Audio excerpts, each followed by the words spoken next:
पौराणिक कथाओं के अनुसार एक समय की बात है। राजा सत्यव्रत कृतमाला नदी में स्नान करने के लिए गए हुए थे। स्नान के बाद उन्होंने सूर्य देव को अर्घ देने के लिए हाथ में जल उठाया तो उनके हाथ में एक छोटी सी मछली आ गई, जिसे उन्होंने दोबारा से नदी में छोड़ दिया।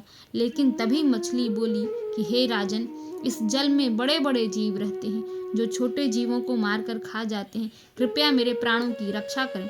तब सत्यव्रत के हृदय में उस मछली के लिए दया भाव आ गया, जिस वजह से वह उसे अपने कमंडल में डालकर अपने साथ ले आए।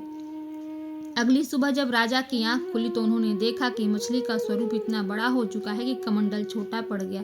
तब मछली बोली कि राजा, मेरे रहने के लिए कोई और स्थान हो तो कृपया ढूंढिए, मैं इसमें नहीं रह पा रही हूँ। तब राजा ने उसे एक मटके में डाला। मटका भी छोटा पड़ गया। तब फिर से उसे नदी में डाला गया और नदी भी छोटी पड़ गई तो पुनः उसे समुद्र में डाल दिया गया।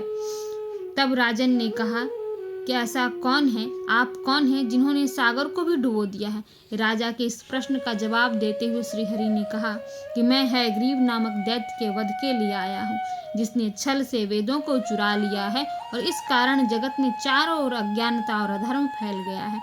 उन्होंने आगे कहा कि आज से 7 दिन के बाद पृथ्वी पर प्रलय आएगा और वह समय बहुत ही भयानक होगा। पूरी पृथ्वी जलमग्न हो जाएगी। तब आपके पास एक नाव पहुंचेगी और उस समय आप सभी प्रकार की जरूरी अनाज, औषधि, बीज एवं सप्त ऋषियों को साथ लेकर उस नाव पर सवार हो जाइएगा। मैं वहीं आपसे दोबारा मिलूंगा।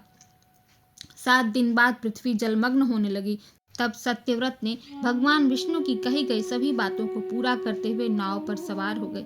सागर के भारी वेग से नाव अपने आप चलने लगी। इस दौरान राजा को विष्णु जी फिर मत्स्य रूप में नजर आए, जिनके दर्शन से वहां मौजूद सभी लोग धन्य हो गए। इसके साथ ही भगवान ने हयग्रीव का वध कर सभी वेदों को फिर से ब्रह्मा जी को सौंप दिया और पूरे जगत को हयग्रीव के अत्याचार से